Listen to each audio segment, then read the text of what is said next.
Con la caída del régimen imperial, nació la democracia moderna en Alemania, con la llamada República de Weimar, régimen político que gobernó Alemania después de la Primera Guerra Mundial, desde 1919 hasta 1933.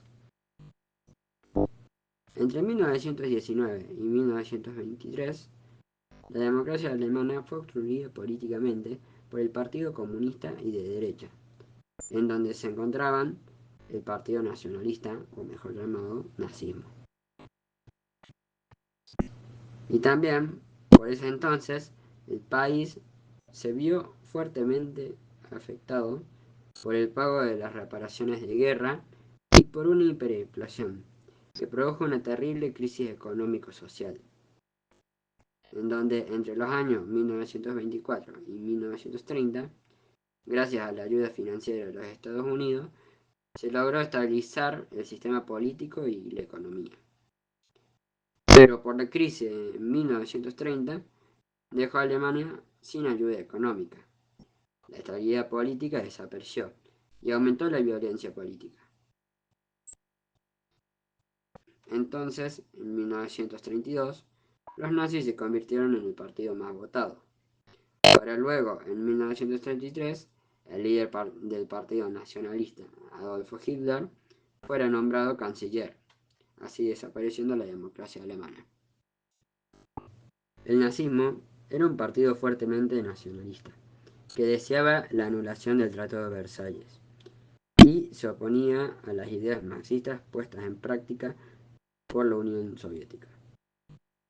También creía en la superioridad racial, la etnia aria representada por los alemanes, y proponía el expansionismo basado en la idea del espacio vital para conquistar nuevos territorios y unir a todo el pueblo alemán. También consideraba que un liderazgo fuerte e indiscutido encarnado en un Führer era necesario para organizar el partido y luego el Estado, por lo que aborrecía las ideas liberales y la democracia. Los factores que llevaron al nacionalismo al poder fueron el rechazo al Tratado de Versalles, el temor al avance del Partido Comunista, los efectos de la crisis económica, la muy eficiente utilización que hizo Hitler de los medios masivos de comunicación, como la radio, y la manipulación hecha por medio de la propaganda, que manejaba con gran maestría. Una vez que Hitler accedió al gobierno, obtuvo rápidamente el poder legislativo, plenos poderes, lo que significaba la suspensión de las garantías constitucionales. Los grupos de choque nazis, las SA, se convirtieron en auxiliares de la policía y se creó la policía política secreta, o mejor llamada Gestapo. Y en 1933 se disolvieron los otros partidos políticos. Al año siguiente, 1934, al morir el presidente de la República, Hitler obtuvo un poder casi total, con el que ejerció una política claramente discriminatoria, que persiguió a judíos, a gitanos, a homosexuales y a otros grupos opositores, muchos de los cuales fueron trasladados en grandes contingentes a campos de concentración.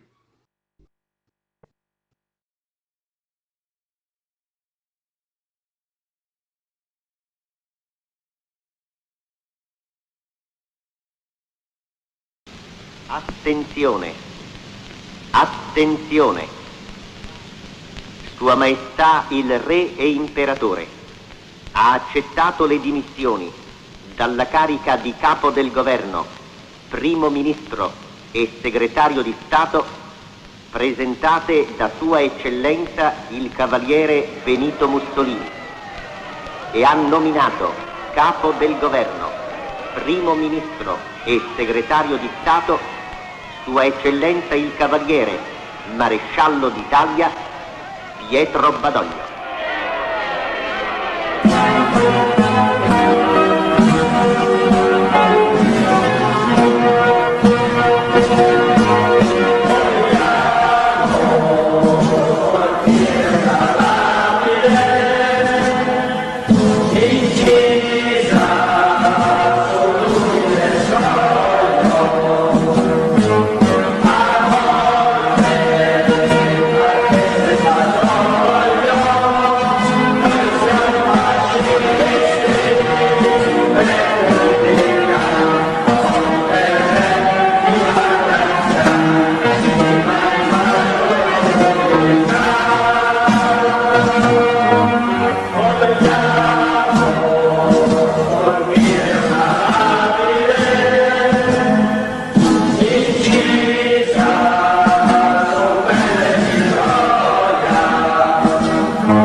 Las consecuencias de la guerra se hicieron sentir con fuerza en Italia, que perdió en el conflicto casi 700.000 soldados, en tanto que sus pérdidas económicas ascendieron a 15 millones de dólares.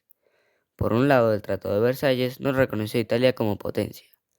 Por el otro, si bien el Tratado de Londres, firmado en 1915 con Gran Bretaña y Francia, Italia recibiría al finalizar la guerra dichos territorios. Wilson, el presidente de los Estados Unidos, se opuso a la incorporación de la Dalmacia, porque allí los italianos no eran mayoría. Después de prolongadas negociaciones, el gobierno italiano firmó el Tratado de Rapallo con el reino de los serbios, croatas y eslovenos, por el cual Italia renunciaba a la Dalmacia en tanto que el Fiume pasaba a ser una ciudad-estado independiente. Desde 1922, Mussolini fue construyendo el nuevo Estado fascista. Así, impulsó la creación de un consejo presidido por él mismo, que no solo asumió la dirección partidaria, sino que se convirtió en el órgano desde el cual se prepararon las leyes que buscaban acabar con la democracia parlamentaria. En 1922, los fascistas organizaron una marcha sobre Roma, con la finalidad de forzar la renuncia del gobierno e impulsar el nombramiento de Mussolini como primer ministro. En las elecciones parlamentarias de 1924, que se celebraron con un clima de intimidación y violencia, denunciado por el partidario socialista y comunista, y el PNF, fue un gran triunfador. La instauración de la milicia voluntaria por el surgimiento nacional que colaboró legalmente con los fascis de combatimiento, bajo el mando directo de Mussolini. Por otra parte, el PNF fue el único partido político autorizado, aunque se convirtió en un instrumento propagandístico, tanto que los opositores fueron perseguidos en realidad. El Estado fascista aspiró a controlar la cultura, las actividades de la población y hasta su forma de pensar. Para ello, puso en su control los medios de comunicación, prensa, radio y cine, mediante el ministro de Propaganda y de Cultura Popular. Una de sus principales preocupaciones eran los jóvenes, por lo que otorgó una gran importancia a la educación. Los maestros fueron obligados a impartir clases vestidos con camisas negras, y los profesores universitarios debían jurar la fidelidad al régimen. De esta manera, los adolescentes fueron transformados en funcionarios transmisores de consignas políticas, difundidas a través de los textos escolares que reflejaban la construcción mítica de Mussolini. Asimismo, los niños y los jóvenes entre 4 y 18 años debían formar parte de la organización juveniles controlados por el partido. Intentaban forjar el italiano nuevo, en las virtudes militares de la disciplina y la obediencia. Además, para tratar de moldear el modo de vida de los italianos, el régimen fascista forzó el papel de esposa y madre de las mujeres e implementó una política que defendía a la natalidad.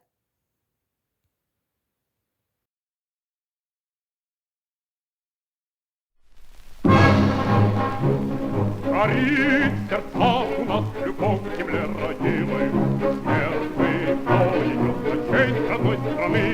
Пылают города, охваченные дымом, гремит язык леса суровый бог войны. Артиллеристы палят на приказ, артиллеристы самолет летит на нас.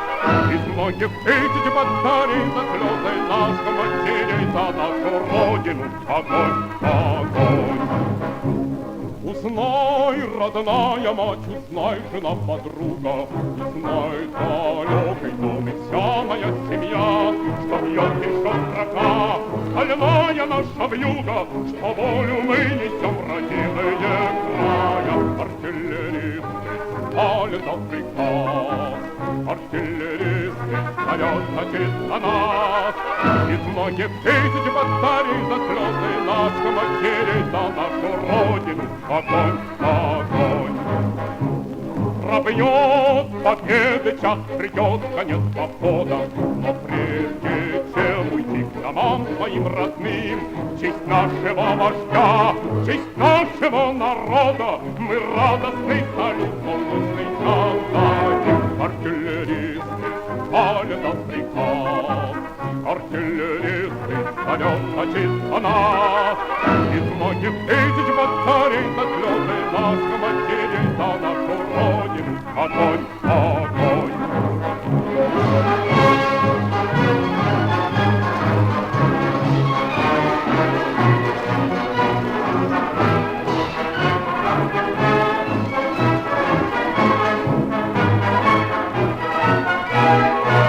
Артиллеристы валят нас приказ, артиллеристы валят значит она.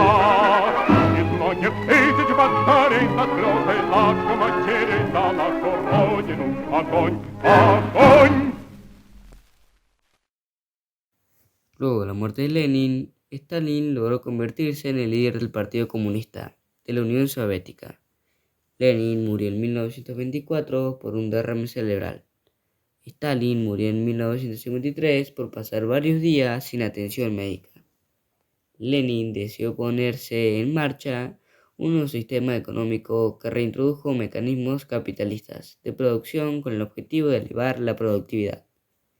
Este sistema, al que se denominó Nueva Política Económica, se basaba en la coexistencia de un sector estatal, en el que se incluía la gran industria, la banca y el comercio exterior, y un sector privado que incluía la agricultura, artesanía y un pequeño comercio. La NEP buscaba resistir al aislamiento internacional, restablecer la colaboración entre el Estado y los campesinos, y concretar la recuperación económica sobre el desarrollo de la agricultura. A pesar de la revitalización de la economía que consiguió la NEP, los resultados no fueron los esperados. La muerte de Lenin provocó un vuelco en la situación de la URSS. En primer lugar, se realizó una gran disputa por el poder, y junto a ella comenzó el debate por la comunidad o no de la NEP. El candidato con más apoyo en la sociedad para suceder a Lenin era Trotsky, en tanto que el menos prestigioso de los dirigentes con aspiraciones era Joseph Stalin, que se había convertido en secretario general del partido en los inicios de la revolución. Desde 1922, año en el que Rusia comenzó a llamarse Unión de los Repúblicos Socialistas Soviéticos. Al final, Stalin logró convertirse en el sucesor. El primer plan quinquenal consistió en la colectivización de las tierras a partir de los campesinos no libres.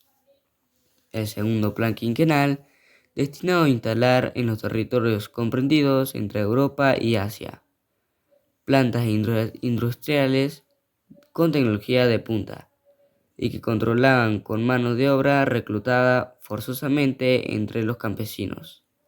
El tercer plan quinquenal orientado a la producción de armamentos, si bien en muy poco tiempo se alcanzaron altos niveles de industrialización. Este éxito económico no se reflejó en el mejoramiento de las condiciones de vida del pueblo.